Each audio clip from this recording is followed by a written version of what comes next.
And as we watch that, Malcolm Grimston, what are your thoughts? That's, I mean, still speculating. One possibility of that is a hydrogen oxygen explosion. That's quite an energetic one, or some sort of chemical explosion from the, you know, they do use oil and other things within the plant. But that's a big explosion. I very strongly suspect that's not an actual nuclear explosion in the sense that nuclear materials were involved in that. The issue is that if that's damaged the containment, the nuclear materials may be able to escape from that. Because this far into the accident, it's very difficult to imagine that the nuclear process could restart, although that is certainly something which will be investigated.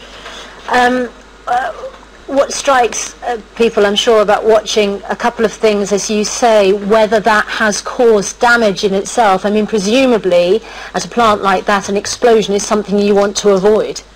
Well, an explosion of that size is serious. There's no doubt about that. And if it depends on, firstly, whether it was actually an explosion within the containment, which we just don't know as yet.